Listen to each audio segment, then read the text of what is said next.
स्वागत है आपका गुरु के एस बी यूट्यूब चैनल पर। और आज आपके सामने मैं एक कविता स्वरचित उसी का पाठ करने जा रहा हूँ, तो बने रहिए गुरु के एस बी यूट्यूब चैनल से। और मेरी कविता का टाइटल है जिम्मेदार है कौन रे मानव। यानी कि कोई भी समस्या इस पृथ्वी पर आती है, हम पृथ्वीवासियों पर, तो उसका जिम्मेदार कौन है, ये एक क्वेश्चन है। ना शहर में हुआ ना नगर में हुआ, इस बार का भरपूर नुकसान मेरे नैनीताल का हुआ। नैनीताल में जो ये पिछले 17 से 19 अक्टूबर के बीच में जो दैवीय आपदा आई है, उस संबंध में ना शहर में हुआ ना नगर में हुआ, इस बार का भरपूर नुकसान मेरे नैनीताल का हुआ।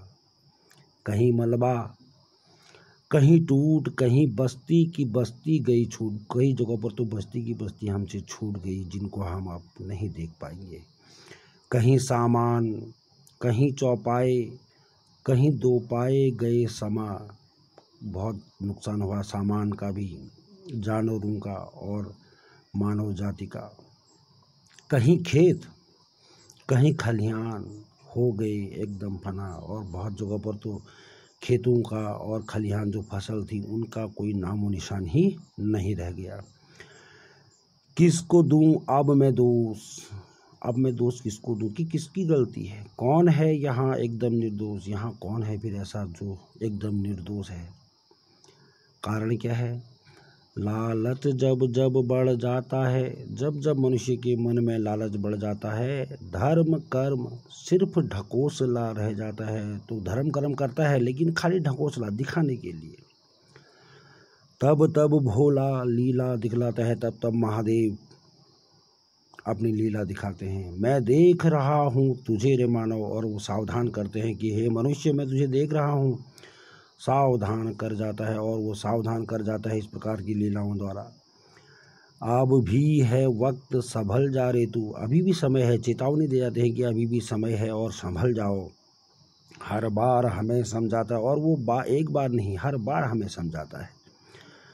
अगर अब भी तुम करोगे देरी, अगर अब भी नहीं संभलोगे और अब भी देरी पर देरी करते जाओगे, तो याद रखना ये दुनिया बन जाएगी सिर्फ राख की ढेरी, और पूरी दुनिया को राख की ढेरी बना दूंगा, ऐसी चेतावनी।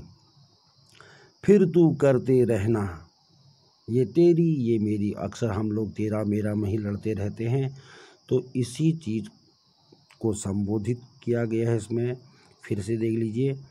ना शहर में हुआ ना नगर में हुआ, इस बार का भरपूर नुकसान मेरे नैनीताल का हुआ। कहीं मलबा कहीं टूट, कहीं बस्ती की बस्ती गई छूट। कहीं सामान कहीं चौपाए, कहीं दो पाए गए समा। कहीं खेत कहीं खलिहान हो गए एकदम फना। किसको दूं अब मैं दोष, कौन है यहाँ एकदम निर्दोष। लालच जब जब बढ़ जाता है, धर्म कर्म सिर्फ ढकोसला रह जाता है। तब तब भोला लीला दिखलाता है, मैं देख रहा हूँ तुझे रे मानव। सावधान कर जाता है। अब भी है वक्त संभल जा रे तू, हर बार हमें समझाता है। अगर अब भी तुम करोगे देरी, तो याद रखना ये दुनिया बन जाएगी सिर्फ राख की ढेरी। फिर तू करते रहना ये तेरी ये मेरी। तो गुरु के एस बी यूट्यूब चैनल को सब्सक्राइब कर लीजिएगा। और ये मेरे मन के झरोखे से आज 26 अक्टूबर 2021 की प्रस्तुति। और जो ये पंक्तियाँ लिखी हैं, कृपया इन पंक्तियों को अन्यथा न लें। ये किसी व्यक्ति विशेष के लिए नहीं लिखी गई है। कोई भी व्यक्ति, जो भी सब्सक्राइबर हैं, जो भी व्यूअर्स हैं, वो ये न समझें कि ये उनको संबोधित किया गया है। ये पूरे मानव जाति के लिए है। इसीलिए इसका टाइटल है जिम्मेदार कौन है रे मानव, कि इसकी जिम्मेदारी किसकी है। अगर कोई भी बुरा होता है, कोई भी आपदा आती है, कोई भी ऐसी घटनाएं हमारे साथ घटती हैं, तो उसका जिम्मेदार कौन है। अक्सर हम लोग देवी देवताओं को कोसते रहते हैं। कर्म किसके हैं। कर्म तो हम ही करते हैं, तो हमारा अधिकार है कर्म करने में। और कर्म कैसे करें? अच्छे कर्म करें, सत्कर्म। अगर हम सत्कर्म नहीं करेंगे तो हमें अच्छे फल तो मिलने की संभावना ही नहीं है। मनुष्य आज अपने आप में सीमित हो गया है, बस सिर्फ उसको अपने से मतलब है, मुझे 2 रोटी मिल जानी चाहिए, बाकी कोई भूखा सोए, मुझे इससे कोई मतलब नहीं है। तो इसी भावना को समाप्त करते हुए हमें एक नया जीवन जीने की प्रेरणा देती हुई कविता। आशा है आपको पसंद आई होगी। बने रहिए गुरु के एसबी यूट्यूब चैनल से।